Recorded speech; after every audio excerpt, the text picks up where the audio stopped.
मेरी अपनी समझ यह है कि अगर सेक्स मनोरंजन हो जाए तो दुनिया से वेश्याएं गायब हो जाएंगी।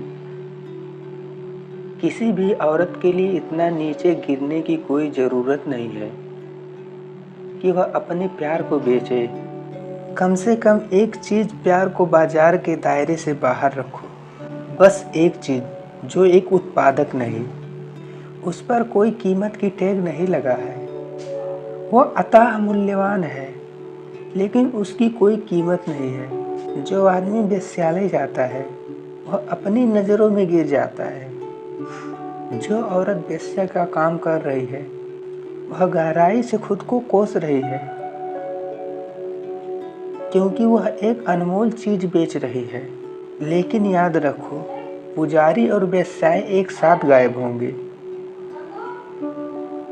ये पुजारी ही है जिन्होंने लाखों औरतों को वेश्या बनाने के लिए मजबूर किया है, क्योंकि उन्होंने आपके दिमाग में पाप की अवधारणा पैदा कर दी है।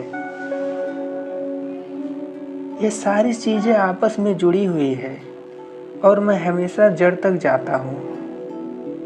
इसीलिए मैं जोर देता हूँ, सेक्स को एक खेल बनने दो, मस्ती बनने दो। और गर्भ निरोधक गोली के आविष्कार के बाद कोई समस्या नहीं है। आपको बच्चों की चिंता करने की ज़रूरत नहीं है। तब आप वही करो, यह पूरी तरह से मनोरंजन है, बिना किसी जिम्मेदारी के, बिना किसी परेशानी के। इसका आनंद लो और पुजारियों को भेजो नर्क में, जो लगातार आपके दिमाग में आपसे बातें करते रहता है। बक बक बक बक। आप प्रेम कर रहे हैं और पुजारी अपना रविवार का प्रवचन दे रहा है। प्रेम इतना खूबसूरत घटनाक्रम है कि आपको प्रेम की कला सीखनी चाहिए।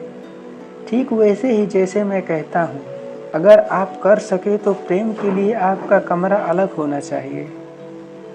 और जब आप प्रेम के कमरे में प्रवेश करें तो अपने जूते बाहर छोड़ दें और अपने सर भी।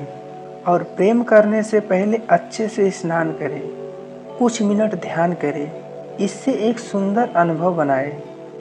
कमरा बिजली से रोशन ना हो बल्कि मोमबत्तियों से सजाएं। कमरे में खुशबू हो, सुगंध फैली हो। जैसे मंदिरों में धूप जलती है, वैसे ही आपके प्रेम के कमरे में भी सुगंध हो। और उस कमरे में कभी कुछ और ना करें, न झगड़ा न बहस। अगर आपका मूड ठीक नहीं है तो प्रेम के कमरे में जाना ही नहीं चाहिए। आप कई चीज़ों से अनजान हैं। वही बिस्तर पति और पत्नी, वो झगड़ते हैं, बहस करते हैं, एक दूसरे पे चिल्लाते हैं और फिर उसी बिस्तर पर प्रेम भी करते हैं।